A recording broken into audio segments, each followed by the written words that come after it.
दोस्तों अमेरिका को बहुत बहुत बधाई एक ऐसा वर्ल्ड रिकॉर्ड बनाने के लिए जिसे शायद भारत 100 सालों में भी ना तोड़ पाए। और ये रिकॉर्ड किसी मेडल या ट्रॉफी का नहीं है, ये रिकॉर्ड है कर्ज का, एक ऐसे बोझ का जो अमेरिका को दीमक की तरह अंदर ही अंदर खा रहा है।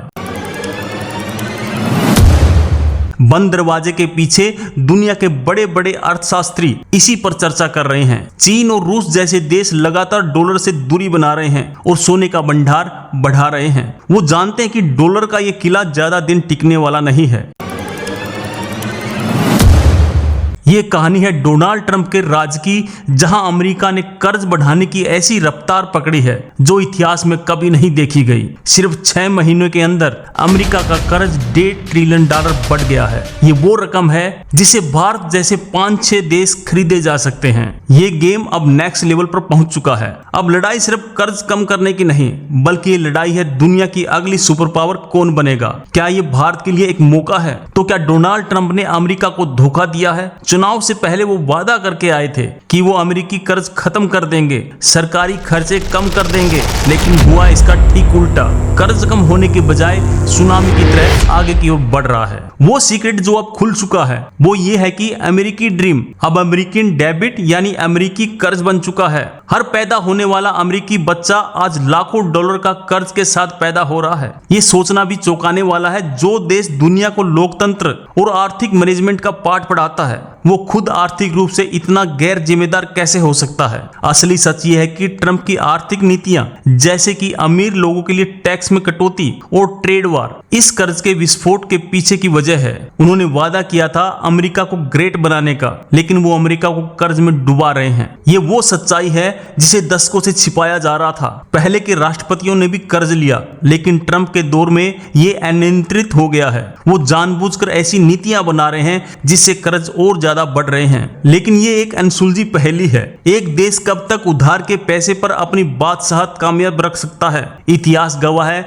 बड़ी बड़ी सल्तनतें अपने ही बोझ के तले दबकर खत्म हो गई। क्या अमेरिका का भी यही हसर होगा? ये सोचना भी मुश्किल है कि दुनिया की सबसे बड़ी अर्थव्यवस्था असल में सबसे बड़ी उधार की जिंदगी जी रही है और उनका लीडर इस पर लगाम लगाने के बजाय इसे और हवा दे रहा है। ये पूरी स्थिति लुभावनी और बहुत ज्यादा डरावनी दोनों है। अगर अमेरिका संभल गया तो ठीक, लेकिन अगर वो डूबा तो उसके साथ पूरी दुनिया को वो खुद ले डूबेगा।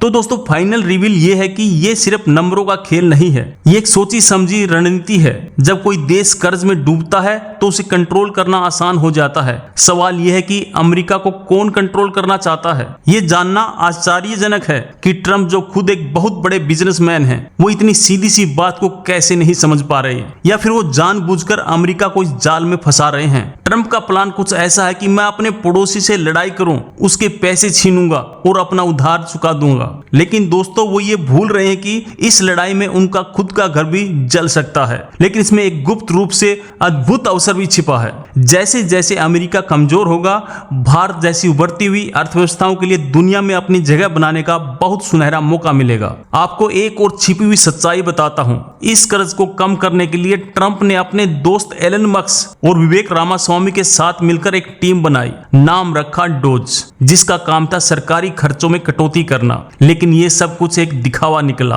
और कटौती के नाम पर क्या हुआ? कुछ हजार सरकारी कर्मचारियों को नौकरी से निकाल दिया गया। छिपा हुआ सच ये है कि आम अमेरिकी नागरिक को इन बड़े बड़े नंबरों से शायद उतना फर्क नहीं पड़ता। उसे अपनी नौकरी, अपनी सैलरी और अपनी रोजमर्रा की जिंदगी से मतलब है। और ट्रंप इस भावना का फायदा उठा रहे हैं। ये तो सिर्फ मामूली रकम है, असली खेल तो इसकी रफ्तार का है। आपको पता है ये कर्ज हर सेकंड कितना बढ़ रहा है? हर सेकंड लगभग 25 लाख रुपए। इतनी तेजी से तो रॉकेट भी नहीं उड़ता। ये सीक्रेट अब बाहर आ चुका है कि अमेरिका की सुपर पावर वाली छवि एक कर्ज के बुलबुले पर टिकी है। ट्रंप की नीतियां इस बुलबुले को और भी फुला रही हैं, और जिस दिन ये फूटा तबाही मचेगी। डर इस बात का कि अगर यह कर्ज इसी रफ्तार से बढ़ता रहा तो अमेरिकी डॉलर कागज का टुकड़ा बन सकता है, और अगर डॉलर डूबा तो पूरी दुनिया की अर्थव्यवस्था हिल जाएगी। क्या हम एक बहुत बड़े आर्थिक संकट की तरफ बढ़ रहे हैं? एक और अविश्वसनीय तथ्य, अमेरिका का कुल कर्ज अब उसकी पूरी अर्थव्यवस्था यानी जीडीपी से भी 130 गुना ज्यादा हो चुका है। इसका मतलब है कि अगर अमेरिका अपनी पूरी 1 साल की कमाई भी लगा दे तब भी वो अपना कर्ज नहीं चुका सकता। इसके पीछे का डार्क सीक्रेट है पावर। अमेरिका अपनी मिलिट्री और आर्थिक ताकत बनाए रखने के लिए अंधाधुंध पैसा छाप रहा है और उधार भी ले रहा है। उसे पता है कि जिस दिन उसने ये बंद किया, दुनिया में उसकी बादशाहत खत्म हो जाएगी। चौंकाने वाला सच यह कि 2025 के अंत तक एक्सपर्ट का मानना है कि अमेरिका का कर्ज $39 ट्रिलियन को भी पार कर जाएगा। ये एक टाइम बम है जिसकी टिक टिक अब पूरी दुनिया को सुनाई दे रही है। दोस्तों, ये कहानी हमें सिखाती है कि चाहे इंसान हो या देश, अपनी चादर से ज्यादा पैर नहीं फैलाने चाहिए। कर्ज की जिंदगी बाहर से जितनी चमकदार लगे, अंदर से उतनी ही खोखली होती है। दोस्तों, जहां कर्ज रोज $22 बिलियन बढ़ रहा हो, वहां कुछ हजार लोगों की सैलरी बचाने से क्या होगा। ये तो ऐसा है जैसे किसी के घर में आग लगी हो और वो फूंक मारकर बुझाने की कोशिश कर रहा हो। जरा सोचिए, भारत का पूरा विदेशी मुद्रा भंडार, जिसे हम अपनी सबसे बड़ी आर्थिक ताकत मानते हैं, वो भी इस कर्ज के पहाड़ के सामने एक महीने नहीं टिक पाएगा। लेकिन ये पैसा जा कहां रहा है? क्या इससे अमेरिकी लोगों का भला हो रहा है? सच्चाई यह है कि इस पैसे का बड़ा हिस्सा हथियार खरीदने और दूसरे देशों में युद्ध लड़ने पर खर्च होता है। ये एक ऐसा सीक्रेट है जिसे अमेरिकी सरकार अपने ही लोगों से छिपा रही है। और अब आज का डार्क सीक्रेट बॉम्ब, अमेरिका का ये कर्ज सिर्फ एक आर्थिक समस्या नहीं है, ये एक राजनीतिक हथियार बन चुका है। इसका इस्तेमाल दुनिया पर अपना दबदबा बनाए रखने के लिए किया जा रहा है। और अब जो मैं बताने जा रहा हूं वो आपके होश उड़ा देगा। इस 37 ट्रिलियन के कर्ज पर अमेरिका हर रोज सिर्फ ब्याज यानी इंटरेस्ट कितना चुका रहा है? रोज का $3 बिलियन यानी लगभग 25,000 करोड़ रुपए। इतना तो दोस्तों हमारे देश के चंद्रयान मिशन का कुल बजट भी नहीं था। एक और सरप्राइज फैक्ट, अमेरिका के इस कर्ज का सबसे बड़ा खरीदार खुद अमेरिका का सेंट्रल बैंक है। मतलब वो एक जेब से पैसे निकालता है, दूसरी जेब में डाल रहा है और दोस्तों उसी को विकास का नाम दे रहा है।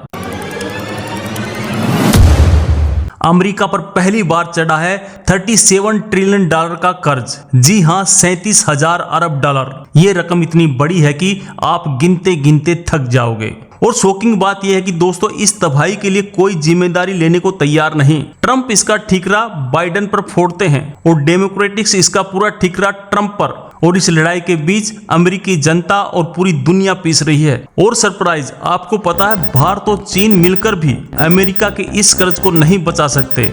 अगर भारत और चीन अपना पूरा विदेशी मुद्रा भंडार भी अमेरिका को दे दें, तब भी वो अमेरिका का सिर्फ 6 महीने का बढ़ता हुआ कर्ज चुका पाएगी। और ये मजाक नहीं है, अमेरिकी सरकार ने खुद माना है कि उनका कर्ज हर रोज $22 बिलियन बढ़ रहा है। याद है, ट्रंप ने बाइडेन पर रोज $17 बिलियन कर्ज बढ़ने का आरोप लगाया था। आज उनके राज में ये आंकड़ा 22 बिलियन तक पहुंच चुका है। सबसे हैरानी की बात यह है कि इस तबाही का जश्न मनाया जा रहा है और इसके पीछे वही शख्स है जो इसे खत्म करने का वादा करके सत्ता में आया था। और कहानी में ट्विस्ट यह है कि ट्रंप की लोकप्रियता इस कर्ज के बावजूद कम नहीं हो रही। उनके समर्थक मानते हैं कि वो जो कर रहे हैं वो अमेरिका को बचाने के लिए ही कर रहे हैं, भले ही तरीका कुछ भी हो। इसके पीछे का छिपा सच है टैरिफ। ट्रंप कहते हैं कि वो दूसरे देशों पर टैरिफ लगाकर पैसे कमाएंगे और कर्ज को चुकाएंगे। लेकिन एक्सपर्ट का मानना है कि इस टैरिफ से अमेरिकी अर्थव्यवस्था और ज्यादा कमजोर होगी, जिससे सरकार को और ज्यादा कर्ज लेना पड़ेगा।